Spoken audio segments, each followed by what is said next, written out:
Mapagpalang araw sa lahat, guys. Ang re-review po natin, ito po yung big bike na XSR 900. Guys, para siyang nagmamaroon po siya na may pagka-black eh. Saka guys, dalawa po ang available dito na kulay. Ito po. Saka ito Royal Blue. Pero pag bago pa lang po kayo sa aking YouTube channel, subscribe naman po at mahit ang notification bell para update po kayo sa aking mga videos. Kaya guys, simulan natin itong review. Mapagpalang araw sa lahat. Guys, nakita ko lang po ito. Ito po yung XSR 900. Yan po natin yung kanyang price.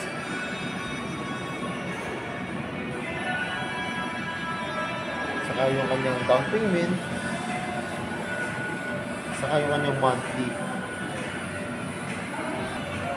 Dito nyo naman guys, napakaganda naman ito. Sa gulong pa lang. Kita nyo, dalawa na yung disc brake kung magkapila. Yung kanyang headlight, LED po yan. Magkabilang signal light, LED rin.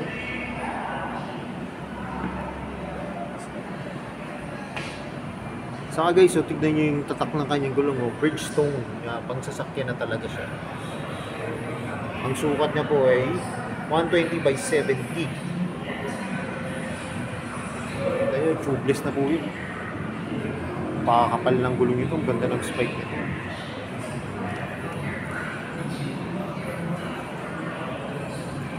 Yung likod naman po na gulong ay 180/55.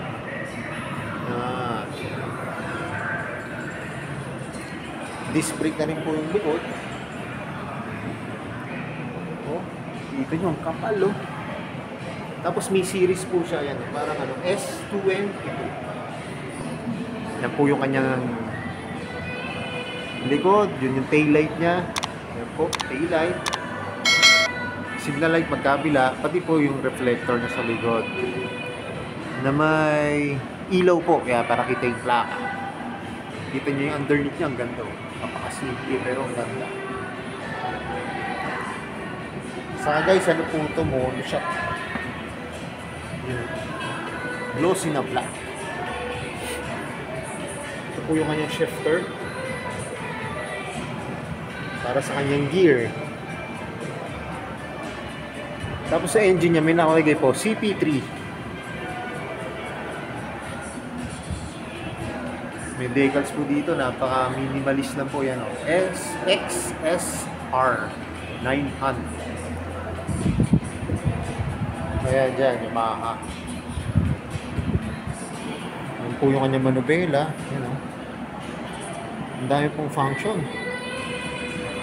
Talaga pag napakataas po ng CC, ang dami na pong ang dami na po niyang function masyado. Pati po dito sa kabila Saka yung dito, yung brake fluid niya, ang ganda, ang laki. Kasi nga po, dalawa po yung niya. Dalawa po kasi yung disc brake sa harap. Saka yung side mirror niya po, yan built-in Ito po sa hand grip, naka-built-in na po siya. Guys, hindi lang natin mabubuksan tong kasi wala pa po siyang battery. Hindi pa po siya activated. Overall po, napakaganda nito. Napakabilis po nito guys. Nakita nyo naman, quick review lang po ito nitong XSR 900. Ang kulay po nito ay glossy na black. Saka guys, hindi ko na po siya sasakyan. Kasi yung price nakatakot yung price. Saka guys, ito po yung kanyang specification yan. Yung sa engine niya, yung frame, yan, framework, electrical, dimension, saka yung others niya, yung ABS, traction control system, D-mode, YCCET, yan po yung YCC Connect. Pero pagka 36 months siya kinuha, 3 taon, 24,737 pesos. Yun nga lang, medyo may kabilatan talaga yung down payment. Kaya guys, kung ako sa inyo, kung naghahanap po kayo ng mga ganitong big bike at nandito lang po kayo sa may Makabling Santa Rosa, pasyalan nyo na po dito sa may Bike World. Yan. Dalawa po pala yung kulay niya. Ito po yung black. Saka ito po, para siyang royal blue. Yan, ganda.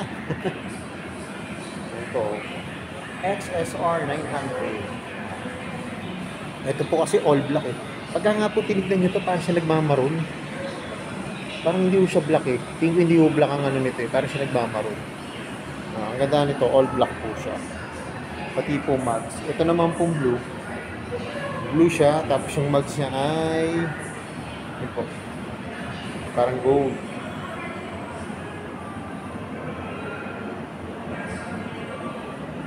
So yun guys, pasyal na po kayo dito. Yan, marami po ditong iba pang klaseng yan, big bike yan. R7 saka R50. Saka ito, meron po yung ano, gusto nyo mabababang medyo mababang CC ano. Meron po dito yung XSR 700.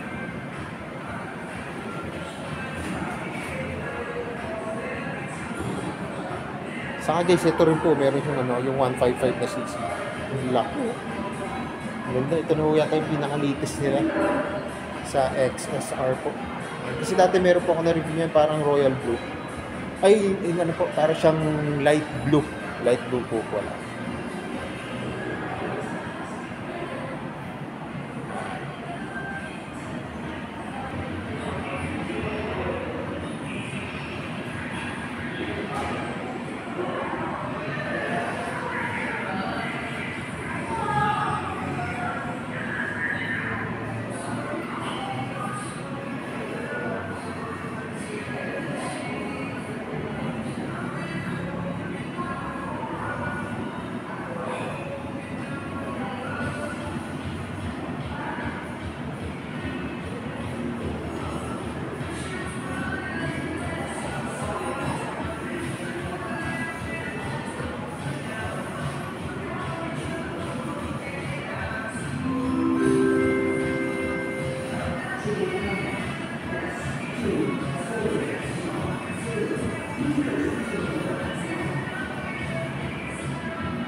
So yun guys, hanggang dito na lang. Kung bago lang po kayo sa aking YouTube channel, pa-subscribe naman po at hit ng notification bell para updated po kayo sa aking mga videos.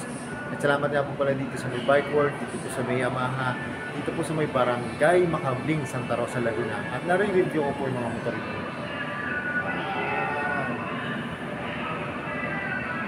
More sales to come at kaya na lagi po sinasabi, ingat po palagi, ride safe always and God bless po. Palagi share na rin po ng aking mga videos at lagi natin tatandaan, mahal tayo ng Diyos.